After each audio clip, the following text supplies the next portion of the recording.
There is a quiet weariness that often creeps into our lives, a kind that doesn't come from physical exhaustion or sleepless nights, but from something much more insidious. It's the weight of constantly being there for others, the weight of always being available. Over the years, we're taught that love is about giving endlessly, that our worth is measured by how often we say yes, by how much of ourselves we offer to others, even when it costs us our own peace. We've been conditioned to believe that our value comes from how much we give to others, how much we can be relied upon, how selfless we appear. But what if this constant giving, this endless availability isn't love at all? What if, instead, it's an attachment, a deep-rooted attachment to the idea of being needed, of being seen as someone who is always there, always willing to sacrifice? The Buddha in his teachings warned us about the dangers of attachment. He said attachment is the root of suffering. This isn't just attachment to material things or to people, but also to identities, roles, and expectations that we carry with us throughout our lives.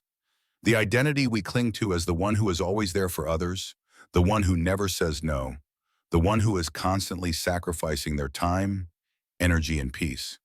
This attachment, no matter how noble it may seem, only leads to suffering. It leads to a life lived on autopilot, where we lose touch with our true selves, where our value becomes defined not by who we are, but by what we do for others. In Buddhism, true peace is not found in the chaos of endless giving.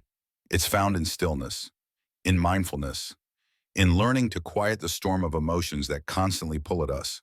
True peace is found when we stop reacting to every emotional tide that comes our way and instead choose to find calm in the space between the waves. It's about cultivating an awareness that allows us to be present without losing ourselves in the process. It's about learning to say no when we need to, not out of selfishness, but out of self-care. It's about setting boundaries not because we don't care, but because we care for ourselves as much as we care for others. Ask yourself, have I confused being available for being valuable? Have I lost sight of who I truly am in the rush to meet others' expectations? Because in Buddhism, true value comes not from what we offer to others, but from the relationship we have with our own soul. It comes from our ability to be fully present with ourselves, to understand our own needs, and to honor our own peace. When we stop attaching our value to how much we give, we open ourselves to a deeper, more meaningful connection with others, one that is not built on sacrifice and exhaustion, but on mutual respect, understanding, and love. The illusion of constant availability keeps us trapped in a cycle of selflessness that isn't sustainable. It teaches us that love is about giving endlessly, but it neglects the truth that love must also include care for oneself. In Buddhism, we learn that true love is not about losing ourselves in the service of others. It's about finding balance, about caring for ourselves so that we can be fully present for others without losing our sense of self. True love, as the Buddha teaches, is not self-sacrifice. It is self-awareness. It is the ability to show up for others from a place of inner peace and strength, rather than from a place of depletion and neediness. So, as we journey forward in our lives, let us ask ourselves, have I confused being available for being valuable? Have I allowed the weight of attachment to others' expectations to define my worth? And if so, how can I begin to release that attachment, to find the stillness beneath the surface, and to rediscover my true sense of self? Because true peace, true love, and true value lie in knowing who we are, in understanding our own worth without relying on the approval or validation of others. It's about stepping away from the illusion of constant availability and learning to live in harmony with ourselves, finding peace in the moments of stillness, and offering our love from a place of wholeness, not emptiness. When we learn to live with mindfulness and awareness, we stop sacrificing our peace for the sake of others, and instead we create a life that is rich in meaning, connection, and true fulfillment. So let's take a moment to reflect. Are we truly being loving, or are we simply clinging to an attachment that keeps us bound in a cycle of giving without receiving? The path to peace, the path to true love, begins when we release that attachment and embrace the stillness within. Only then can we truly love others without losing ourselves in the process. And that, in the end, is the essence of true peace. In the fast-paced world we live in, there's a subtle but powerful pressure that compels us to say yes whenever someone asks for our help. It starts innocently, with small favors here and there, a call to lend a hand, or a request that feels harmless enough. But before long, we find ourselves stretched thin, constantly living for others, unable to tend to our own needs or desires. We become so focused on being available to everyone around us that we forget the importance of being present for ourselves. In today's society, we are taught that love and care are demonstrated by our willingness to always be there for others, to be needed, to be liked. We've been conditioned to believe that our worth is measured by how much we can give, how often we can say yes. And yet, the cost of this constant availability is profound. It's not just about physical exhaustion. It's about what we lose emotionally and spiritually. In the realm of Buddhist philosophy, this pattern of endless giving, without considering our own well-being, is referred to as craving. It's the craving to be needed, the craving to be liked, and the craving to avoid confrontation. It's the internal drive that leads us to say yes, even when it drains us, even when it leaves us with nothing left to give. This craving, however, is not without its consequences. It slowly chips away at our sense of self, our time, and our energy. We give so much to others that we forget we have a well of needs of our own that must be tended to. Think about it. When was the last time you said no to someone or something simply to preserve your own peace? How often do you feel guilty for turning down a request, even when you know that fulfilling it will harm your mental or physical well-being? In Buddhism, we are reminded that self-care is not selfish. In fact, it's an essential practice. We must love ourselves first, because without a healthy relationship with ourselves, we cannot truly give to others. Saying no isn't a rejection of the person asking, nor is it an indication of selfishness. It's a necessary act of self-respect. It's a recognition that we are worthy of our own time, our own peace, and our own space. And it's from this place of fullness that we can give to others without depleting ourselves. By setting boundaries and honoring our own needs, we cultivate a deeper sense of compassion and kindness, not just for others, but for ourselves as well. Buddhism teaches us the importance of finding balance in our lives. True love, true compassion doesn't come from saying yes all the time. It comes from being aware of our own limits, from being present for ourselves first. Only when we are whole, when our cup is full, can we offer others the kindness and support they need without losing ourselves in the process. So let us take a moment to reflect on our own lives. How often do we say yes because we fear disappointing someone or because we think we need to prove our worth? How often do we say yes at the expense of our own well-being? The Buddhist teachings invite us to reflect on these questions, to examine the deeper motivations behind our actions.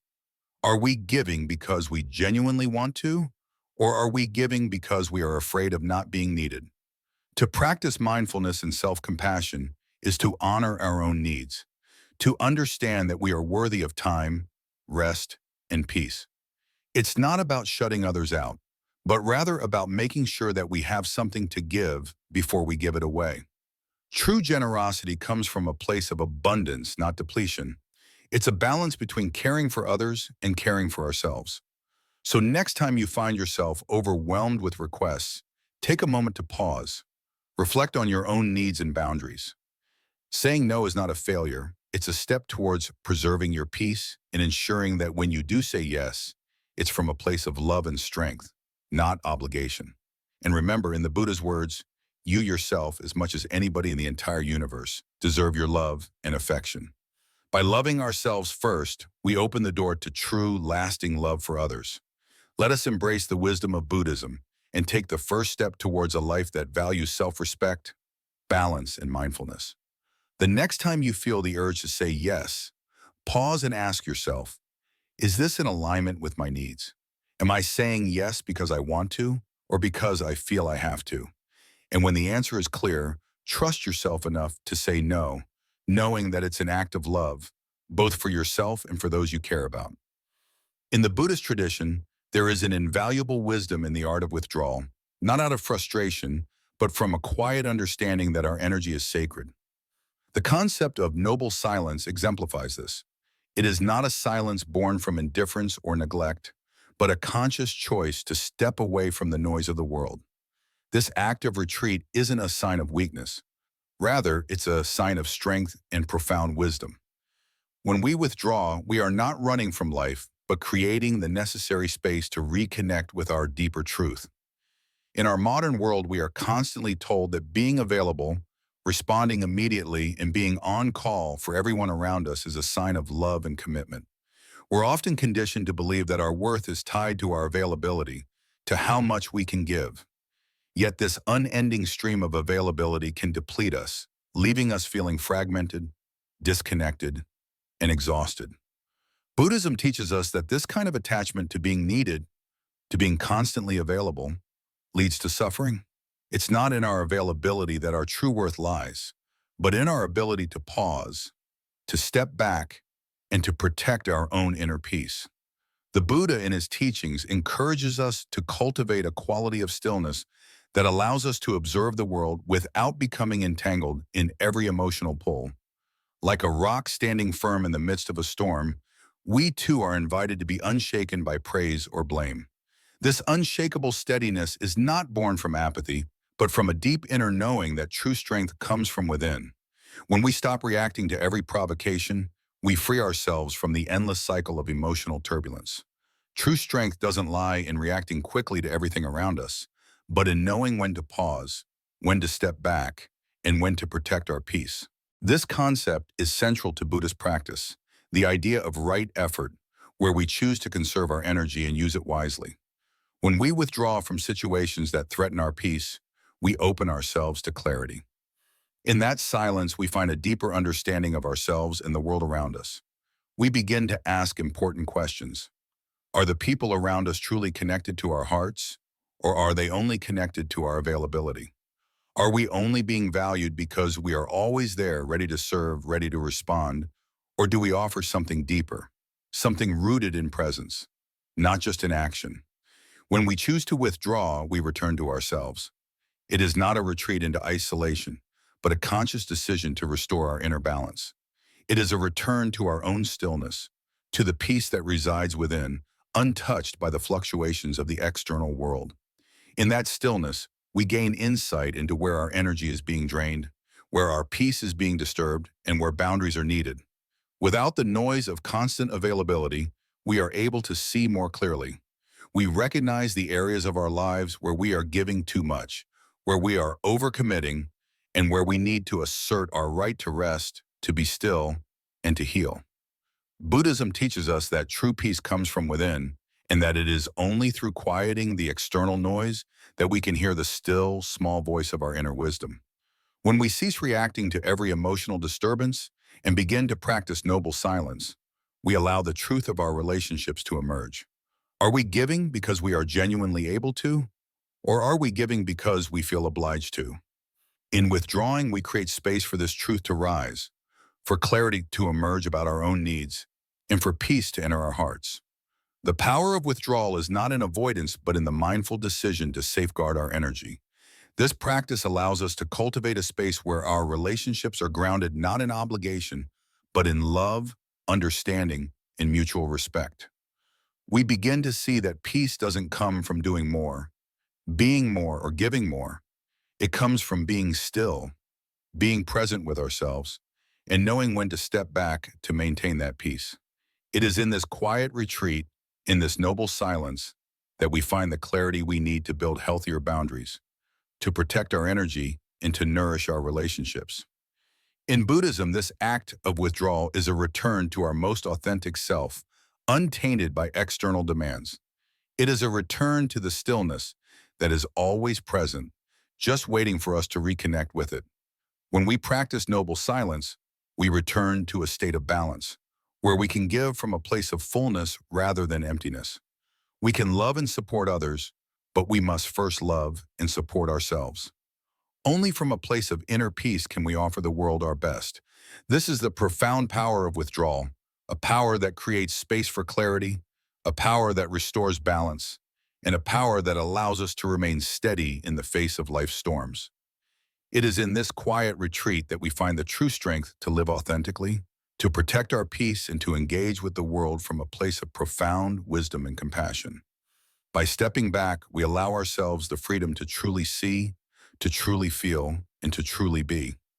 In embracing the practice of noble silence, we return to the heart of Buddhism, the path to inner peace, where every action comes from a place of clarity, and every relationship is grounded in love and mutual respect.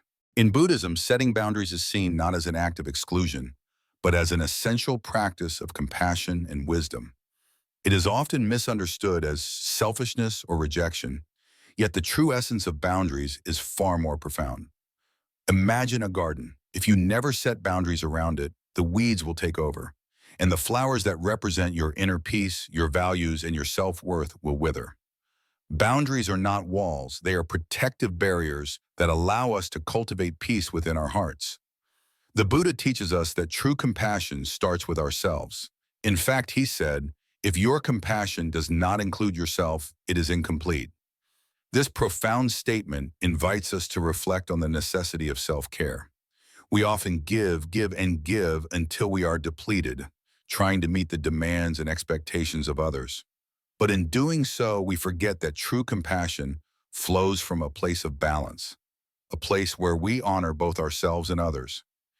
If we are empty, how can we fill the cup of others? We must first nurture ourselves, ensuring that we are whole before we can offer the best of ourselves to the world. Boundaries are not about saying no to people, but about saying yes to our own well-being. When we say no, we are not rejecting the person.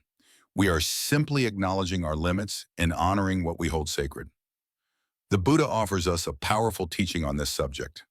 If someone offers you a gift and you do not accept it, to whom does the gift belong? This is a powerful metaphor for boundaries.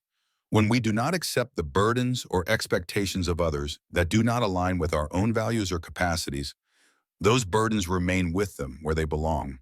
In a world that constantly pressures us to be available, to help, to say yes, we must remember that the most compassionate thing we can do for others is to protect our own peace. Just like a garden needs care and protection to thrive, so too does our mind and heart need boundaries to flourish. It is not selfish to say no when we need to.